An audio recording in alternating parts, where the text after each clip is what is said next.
Cody Ko's comeback strategy is odd as fuck. It doesn't make any fucking sense at all. Anyways, you guys know the drill. Subscribe, leave a comment. Let's check how this channel is doing. Let's take a quick look. And what do we got? 0 views. Okay, cool. So far 0 views, 0 comments, 0 subscribers. That's fine. Keep it rocking. His comeback is weird as fuck. So I was a huge fan of TMG, of Cody Ko, of Noel Miller. Still a huge fan of Noel Miller. And I loved all the shit that they were putting out. It was genuinely fucking excellent. Like, the videos they had together, the early ones, excellent. TMG podcast, I was a fucking Patreon subscriber, bro. I loved the extra episodes, are excellent.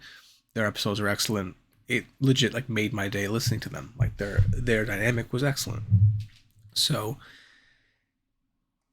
things were going great, and then the Tana Mojo allegations came out, and he went ghost.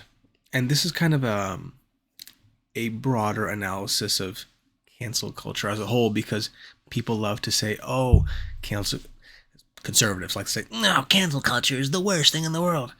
It doesn't exist. The only way you can truly be canceled is if you stop making content, because you have to realize in this fucking world, the majority of people don't give a fuck about the shit that you do. They care about the fact that you entertain them.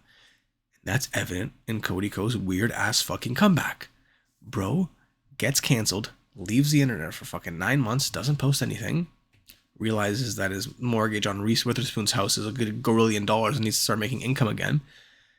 So he comes back on his second channel and just starts making videos like normal. And he comes back on the Cody Trains channel and makes a half-assed fucking... Like, he just kind of alludes to what happened, but doesn't say anything. And I think that that's the moment for a fan like me where I just couldn't watch it anymore. And it's not... I'm not going to sit here and stand on some moral high horse like what he did is fucking abhorrent and terrible. But if he was to acknowledge it as a person, look in front of the fucking camera and go, "Listen, I did this shit. It was terrible, abhorrent, and I apologize to who I victimized," then someone like me could be like, "Okay, shitty, but what the fuck am I going to do? Hold you fucking accountable for the rest of your life?"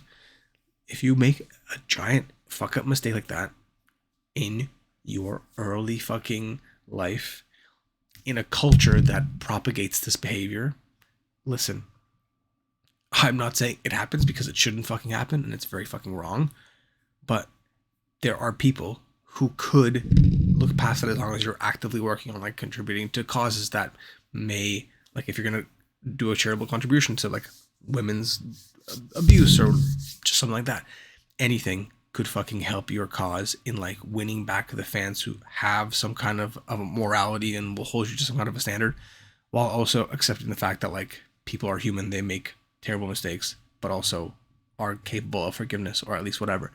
But it just, now watching his shit just feels fucking weird, because it's like he will never acknowledge it, doesn't care, but also is not coming back to his full extent. So it's like his tail is like half tucked between his legs, and I don't fucking really understand it. It's very odd behavior.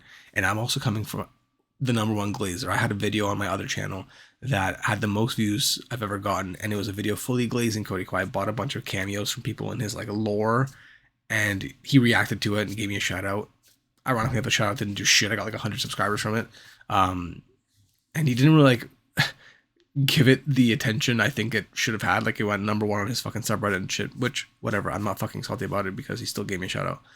But it is just so fucking interesting to see the fact that cancellation is not real. He came back, he's getting 500k views, 1 million views. His views are back to normal, but he's still not posting on his main channel. And I don't know why. I don't know if it's a sponsorship thing. I don't know if there's some underbelly shit going on in YouTube. I don't know. But what I do know is it's very bizarre. I'm curious what the relationship is with him and Noel, because obviously Noel bought TMG Studios off of Cody, as he alluded to in the last video. But he came back, but never came back to the show. And it's super odd and super bizarre, because if you're going to come back, just come back. Because again, cancellation is not real. You only are canceled if you stop making the content. David Dobrik, all these motherfuckers, anyone who's ever had controversy in their life and who's gotten canceled comes back and their views go back to normal, or they're slightly lower. But you will never come back to a zero-sum audience. The only way you can actually get truly canceled is if your channel is deleted, and that only happens to a handful of deplorable people. So it is so fucking fascinating to see people being like, oh, cancel culture, this is fucking woke, weak-minded. No, motherfucker. It's not real. It's genuinely not real. And this is proof of it. And it's just so odd to watch it as a former fan or as a current viewer being like, damn, he doesn't care, but he cares a little bit. And I understand the nuance of maybe he didn't want to own up to it or say anything because of his citizenship status. I understand there's added nuance to it. But it is just fucking odd. And I can't figure it out. Because if you want to get that bag, just go back to your main channel. Just go back to normal. At this point, no one gives a fuck. You've already filtered out all the comments. So what's the deal here? What's the strategy? I don't understand. If you know, leave a comment. If you figured out his fucking secret puzzles, let me know in the comments. Remember, subscribe, leave a comment, leave a like, cause I'm yapping every day, yapping every morning. Something new you're gonna like. Love you. Bye.